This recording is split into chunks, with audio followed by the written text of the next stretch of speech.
So, hello there everyone, and welcome. It is Niran here, and today it is time for me to bring you the list of 9 things that I hate in FIFA 20 career mode. We all knew this video was coming at some point. There's been plenty of talk about how broken this game is, and today it's coming to fruition again. I'm just squeezing as much as we can out of. No, I'm kidding. But things like this need to be highlighted, you know. I'll be doing obviously things that I don't like about career mode in the next week. I'll also do a list of things I do like in the interest of being at least moderately impartial about this thing. But today I'll be bringing you the 9 things that personally I dislike the most about career mode, and that will be hopefully changing during the course of this game cycle, or if not all the way in a year from now in FIFA 21. I mean, how depressing is that? We're already talking about things that I'd like changing in the next game because of how little I have in terms of faith that they'll be changed this time. If you're going to enjoy the video though, slap a like on this one and subscribe if you are new to the channel. But let's get in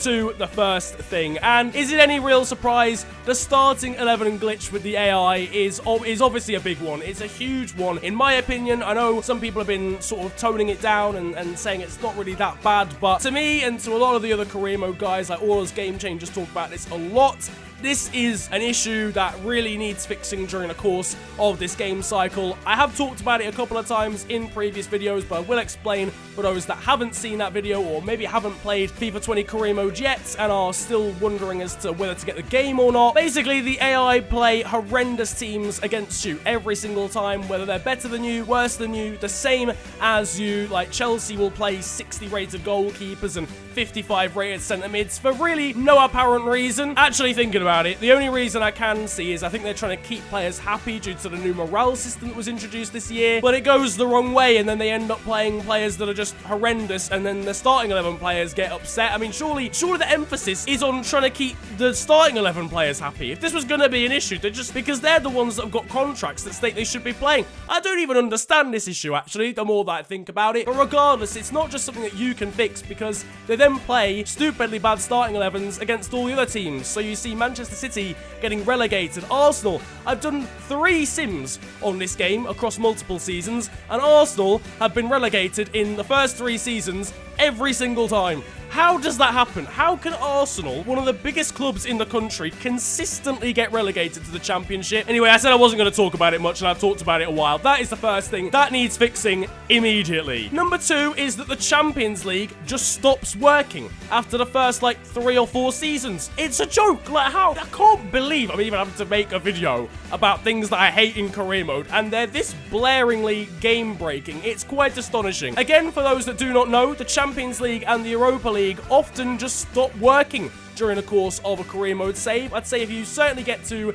anywhere near season 5 or season 6, you'll have probably experienced this during the course of your career mode saves. It just gets stuck on the group stages for whatever reason. I've had multiple times where I've seen the Champions League doesn't have enough teams in it. I think that's the biggest thing. There must be a league somewhere that is broken that doesn't then put enough teams into the group stages of the Champions League on certain occasions. And then obviously, given that then breaks the Europa League, because the Europa League relies on the Champions League once it gets to the knockout stages. So even if the Europa League is working fine, just by association it stops working. And obviously, let's say you're doing a road to glory, you want to be in the Champions League by season 5. Chances are you won't even be able to compete in it. You'll do all that work to take, I don't know, Morecambe or Salford City from League 2 up to the Champions League. By the time you get there, the competition isn't even working anymore. Number 3 is that players request to leave far, far too easily. I've seen players getting injured for 3 months and then obviously not playing during the course of those 3 months and then asking to leave because their morale's gone down and their playtime isn't being satisfied. Maybe if you hadn't broken your ankle, whatever your name is, then we wouldn't be in this situation. It's so stupid. I mean, these weren't even issues before. How are they issues now? It's obvious that if a player's getting injured or suspended, they're not going to feature in the next few games and they're not going to play. That's their, well, it's not necessarily their fault if they get injured, but if they get suspended, certainly it's their fault. Why are you then complaining to me that I'm not playing you enough when I can't physically do it in the game? Also, just generally, players who have signed and then 2 months later, they're not quite broken properly into the starting 11, request to leave would never happen in real life. I love the morale system and I love the desired effects that it has, but some of the things that it causes are such a pain in the arse. Number 4, press conference conferences are too predictable. I love the fact that press conferences are in the game and player interactions. However, the press conferences especially will get stale. It's just too predictable. You know that you can say a certain thing. You know that if you praise a player, their morale's going to go up. If you get annoyed at a player, their morale's going to go down. There's no in-between. There's no variables dependent on what type of player they are. They're just going to react to certain ways. It just becomes easy and not pointless because it is helpful. Like, it does raise morale or boost morale when you need it. But it's so boring. There's just no variety. Like, you know on Football Manager, where you give a team talk, and dependent on the players that you've got, or dependent on what you say, you'll get different reactions. I want to see that from this, because I don't want to just see, oh yeah, I'm praising this player, yeah, their morale goes up every single time. Number 5, I'll talk about this one quickly because it was an issue in FIFA 19. Transfer talks break down far too easily, especially with bad players. In fairness, what I will say is when you're trying to sell a decent enough player, someone who's worth maybe more than £1 million, then transfer talks do tend to work out. It's not too bad. But then you get certain players who may be worth only £500,000 and some team from flipping Romania is coming in to sign them. Of course, my Newcastle born and bred player doesn't want to go and play in Romania, but why would he want to do that? No offense to Romania, but it's completely different culturally, and he just isn't built in the algorithm of the game to want to go there. Anyway, what I'm trying to say is, at least the player's just not leaving. You get like 100 transfer offers. They don't go anywhere. You have to release them using your own money, or they just, I don't know. It just needs sorting, really. I think it's just the destinations of the teams that are coming in. If they're actually from the same country or a country that makes sense, then obviously they're going to leave. That's the way to fix the issue. Number 6, getting sacked for contract negotiations. This one, again, baffles me more than you could possibly know. Why, oh why, in God's name, would I put a release clause on someone and get sacked for it? It's EA.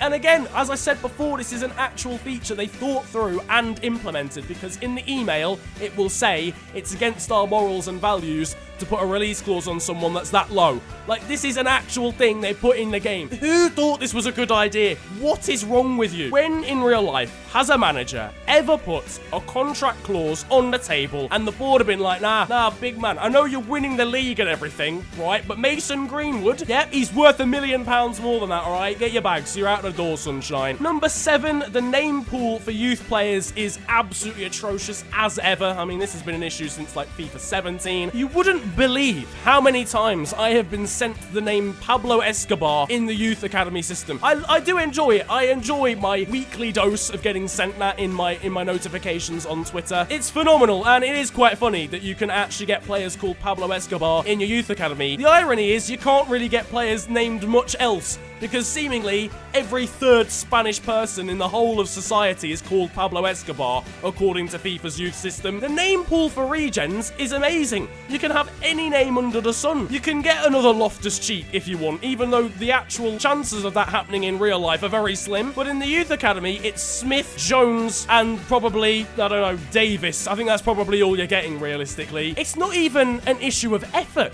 It's an issue of putting resources you already have with the regen system into the youth academy system. I'm not a coder and I don't make games, right? But I don't see how that can be a difficult thing to do. How was it in previous games, like FIFA 16, FIFA 15, for example, where you could pretty much get any name you wanted out the youth academy? But it's not a thing now. Number 8 is something that EA just flatline lied about in the pitch notes when the game was about to drop back in August, and that is that fixture congestion is fixed. It is absolutely not. It is exactly the same as it was before. In fairness, I haven't seen many instances of teams playing a game on a Tuesday and then a game on a Wednesday, for example, or I don't think I've seen anyone play the same game on the play 2 games, on the same day. It probably has happened, I just haven't been sent it yet. However, the usual is just still the same. Like, let's say you've got 3 games in a week.